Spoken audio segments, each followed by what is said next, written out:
Le quart d'heure corrézien, le magazine d'information hebdomadaire de RGB, Bram FM, RCF Corrèze, Radio PAC et Brenige FM. Réalisé et présenté par Olivier Sérac. Bonjour tout le monde et bienvenue dans ce 31e épisode du quart d'heure corrézien. Un quart d'heure qui en première partie sera teinté de colère contre la ligne POLT, cette ligne de chemin de fer qui relie Paris à Toulouse via le Limousin. Cette semaine, usagers, élus et acteurs économiques sont montés à bord de ce train en direction de Paris pour montrer leur colère donc face au retard régulier sur la ligne, retard aussi sur la livraison de nouveaux matériels et sur des travaux qui n'en finissent pas. Nous ferons le point sur ce dossier. Et puis en fin d'émission, je vous propose un petit peu plus de douceur et de calme avec de la musique classique pour découvrir avec vous le programme du 44e Festival de la Vézère. Le quart d'heure corrézien, vous avez le menu, c'est parti. La ligne POLT, c'est un axe majeur du territoire, tout simplement parce qu'elle relie Toulouse à Paris via le Limousin. Une ligne exceptionnelle, rappelle Jacques Farge, secrétaire de l'association Urgence POLT. C'est un territoire vaste puisque 712 km, on dessert des centres économiques quand même importants. Orléans, Vierzon, Châteauroux, Limoges, Brive, Cahors, et Montauban notamment, pour les plus importantes. Or, depuis des années, cette ligne de chemin de fer n'en finit pas de faire l'unanimité contre elle. Les retards des trains sont légion et pour comprendre pourquoi ces trains n'arrivent pas à l'heure, il faut se replonger un petit peu dans l'histoire et notamment dans celle des années 80, rappelle encore Jacques Farge.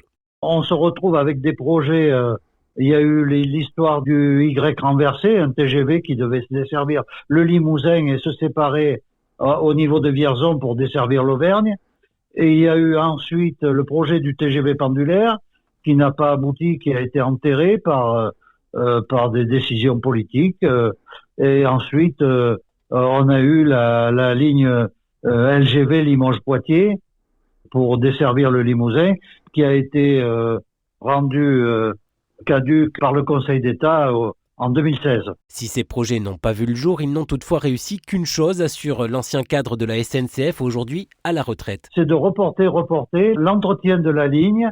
Et aujourd'hui, on se retrouve avec une infrastructure qui est complètement dépassée, On perd du temps sur la ligne. En 70, on faisait 2h50 entre Limoges et Paris avec un Capitole ou 3h50 de Brive. Et aujourd'hui, on met 4h17, 4h20 pour faire ce parcours. C'est absolument anormal, Ça va pas dans le sens de la modernité et des choses, de ce que souhaitent les gens du coin. Donc, vous l'aurez compris, pour que les trains recouvrent leur vitesse d'antan, la ligne a besoin de travaux, mais aussi de matériel. Or, ces nouveaux matériels sont commandés, certes, ce sont des trains baptisés Oxygène, ils sont construits par CAF, un opérateur espagnol, sauf que... La première livraison devait avoir lieu en 2023. Nous avons eu un premier report en 2024, un deuxième en 2025 et un troisième en 2027. Ce qui n'est pas de notre goût du tout, dans la mesure où la SNCF et l'État, par l'intermédiaire de la DGITM, n'avaient pas prévu ces reports et nous continuons à assurer les dessertes avec un matériel, que ce soit le matériel moteur, les locomotives ou le matériel remorqué des voitures voyageurs qui sont à bout de souffle, complètement obsolètes et qui ont pour la plupart au moins 40 ans d'âge. En clair, de vieilles locomotives tractent de vieilles voitures sur de vieux rails. En attendant, c'est tout un bassin de vie entre Paris et Toulouse qui en paye les frais, reconnaît sans mal l'un des sénateurs corréziens, Daniel Chassin. Lorsque quelqu'un vient dans une entreprise de Paris, il ne peut pas repartir le même jour, c'est impossible. Puisque vous avez de Brive 10 heures de train, donc c'est absolument impossible. Elles perdent des marchés, mais il n'y a pas que les entreprises corréziennes. On peut monter jusqu'à les entreprises corréziennes, oui, mais de toute l'ancienne région Limousin, c'est-à-dire la Creuse, la Haute-Vienne et la Corrèze. Alors oui, Daniel Chassin est monté à bord de ce train de la colère mardi dernier en direction de Paris, aux côtés d'autres usagers, d'autres élus, mais aussi aux côtés de cheminots, parce que la situation est devenue ubuesque. Je trouve que c'est un peu du mépris. Par exemple, vous faites Paris-Perpignan, on fait ça en 5 heures, c'est-à-dire que c'est un peu comme Brive-Paris, si vous voulez. J'avoue que je suis complètement découragé et décontenancé de voir comment cette prise en compte de ce déficit au niveau de la ligne, en sachant que, bon, bien sûr, il y a l'avion qui est à Brive, mais tout le monde ne peut pas prendre l'avion, c'est impossible. Hein. Donc, c'est vraiment... On a été délaissé totalement. Alors avant de monter à Paris, il avait une lueur d'espoir, c'est que si des travaux de régénération de la ligne vont débuter entre avril et décembre prochain sur un tronçon allant de Paris à Orléans, pour faire simple, la lueur d'espoir réside dans le fait aussi que 70% des trains vont quand même circuler. Pour nous, c'est une satisfaction, bien sûr, puisque s'il n'y avait plus du tout de possibilité d'aller en train à Paris pendant 6 mois, c'est quand même assez catastrophique. Donc maintien 7 allers-retours par jour au lieu de 10, bon, c'est quand même satisfaisant. On sait très bien que pour réaliser les travaux, il faut qu'il y ait un arrêt dans la journée. Mais du côté d'Urgence Polt, Jacques Farge estime, lui, qu'un autre choix aurait pu être fait. Nous avions souhaité que l'espace entre 9h et 17h qui est sans train soit au moins occupé par une ou deux circulations qui soient terminus les Aubrais, avec une prise en charge par d'autres moyens de transport pour aller à Paris en pleine journée. Sachant que dans les trains qui circulent sur la ligne Polt, il n'y a pas que des voyageurs pour Paris. Il y a des voyageurs qui peuvent aller de Toulouse à Brive ou de Toulouse à Châteauroux ou l'inverse. Vous voyez, c'est ça aussi le but, d'acheminer les gens qui font un voyage intermédiaire aux extrémités, quoi, de Paris ou de Toulouse. Alors mardi dernier, ce train de la colère qui a réuni selon les organisateurs un petit peu plus de 200 personnes dans 3 wagons spécialement réservés pour l'occasion. Ce train a été rejoint par son cousin, celui de la ligne Clermont-Paris, qui vit également les mêmes atermoiements. Tout ce petit monde s'est donc retrouvé en gare d'Austerlitz avant qu'une délégation ne soit, elle, reçue au ministère des Transports. Là, tout ne s'est pas passé comme prévu, remarque Pascal Coste, le président du département de la Corrèze. Tout allait bien jusqu'à ce que la numéro 2 du cabinet qui nous a reçus, le ministre a pas daigné se déplacer, et le communiqué de la rencontre est sorti avant même que nous ayons pu exprimer nos doléances ou ce que nous attendions. Donc trop c'est trop. Nous sommes tous repartis en abandonnant la séance parce que c'est pas comme ça qu'on noue le dialogue et qu'on souhaite prendre en compte les difficultés de notre territoire. Autant vous dire que le sentiment d'humiliation était grand chez Pascal Coste mardi après-midi. Et c'est pas la première fois qu'on cherche à humilier les élus, les usagers, les entreprises et les 2 associations qui étaient présentes. Donc c'est bien sûr l'humiliation des élus, mais de toutes celles et ceux qui représentent ce territoire délaissé, 10 millions de Français qui utilisent ces lignes et qui sont aujourd'hui méprisés par le ministre et par ce gouvernement. Face à ce sentiment d'humiliation, le Corrézien souhaite engager maintenant un véritable bras de fer. Nous, on va changer de braquet. S'il faut bloquer des TGV, eh bien, on va bloquer des TGV. Mais je pense que là, il nous pousse dans un autre type d'action que ces actions que nous avons fait jusqu'à aujourd'hui. En attendant, tous ceux qui étaient à bord de ce train demandent 3 choses. À très court terme, qu'on puisse nous mettre du matériel fiable. On voit que pour les 3 dernières années, la SNCF a mis des locomotives en quantité nécessaire pour que les Franciliens puissent partir au sport d'hiver tout le mois de février et tout le mois de mars. Il y a eu 0 défaut et nous, de ce territoire du Massif central, on est délaissés et les locomotives tombent en panne régulièrement. Donc c'est très rapidement mettre du matériel là-dessus. Le deuxième, c'est de s'expliquer pourquoi le constructeur CAF a été choisi plutôt que le français, qui a des rames qui roulent et qui sont de qualité. Voilà. Donc au moment où on va réindustrialiser la France, on fait travailler les Espagnols. Bravo, encore un coup.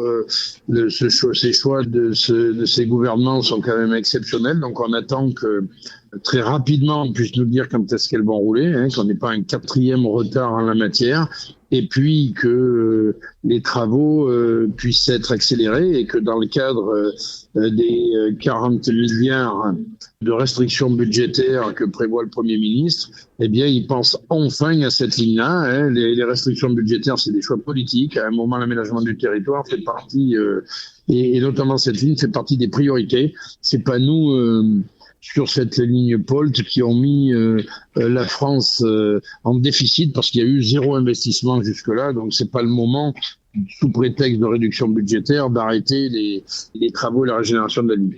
À cette heure, ni le gouvernement ni le ministère des Transports n'ont réagi autrement que par ce communiqué qui a donc mis le feu aux poudres mardi dernier.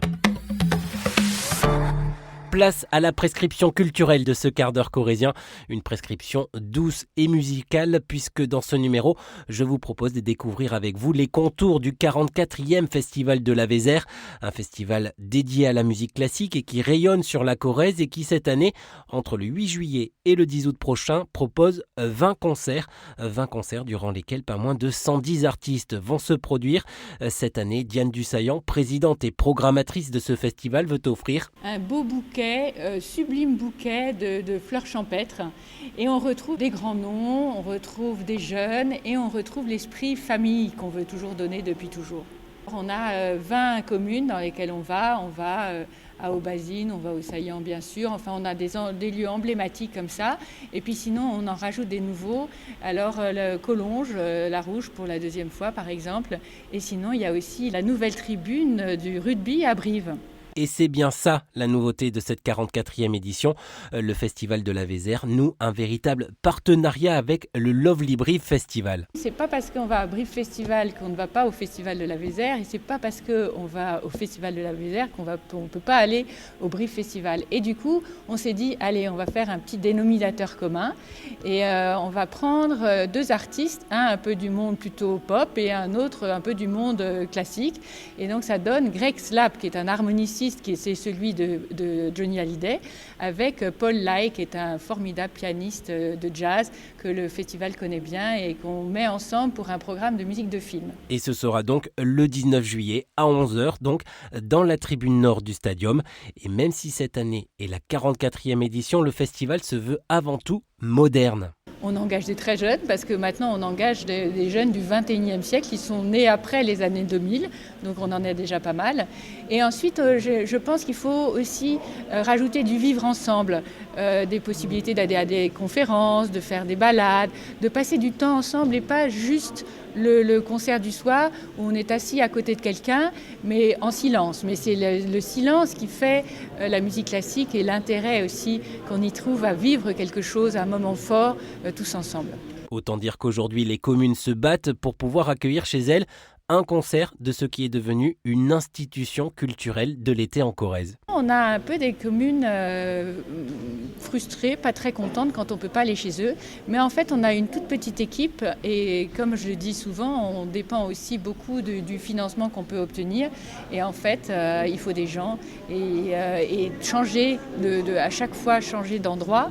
C'est pas très facile pour un festival, c'est beaucoup d'organisation, beaucoup de technique, mais on aimerait beaucoup en fait en faire beaucoup plus sur le territoire de la Corrèze qui est bourré de pépites de patrimoine. Et moi je suis toujours curieuse et j'ai envie de rendre le public curieux aussi. D'autant que Diane Dussaillant en est persuadée, le réservoir de musiciens classiques est exceptionnel. Les jeunes sont attirés par la musique classique, on ne s'imagine pas. Donc en tout cas, dans les jeunes professionnels, c'est inouï. Et ils adorent ça, donc je pourrais en programmer encore beaucoup plus, oui. Là, par exemple, quand on va voir Paul Lai, lui, c'est un artiste de jazz, mais il n'a jamais joué avec un harmonica pour le moment, par exemple, qui vient de la pop. Donc effectivement, et puis il y a aussi beaucoup à base d'arrangements.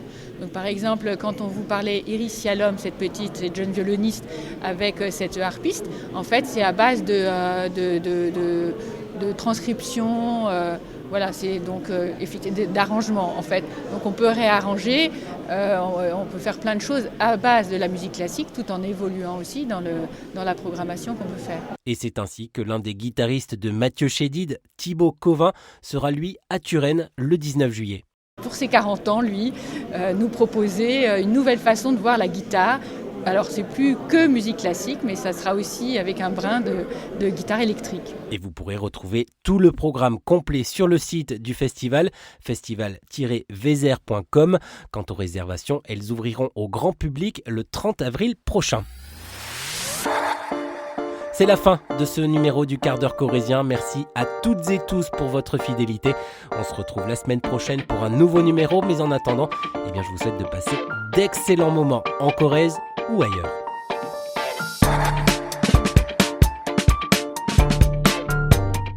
Retrouvez le quart d'heure corrézien en réécoute sur nos sites internet, mais aussi sur les plateformes d'écoute Spotify, Deezer et Apple Podcasts.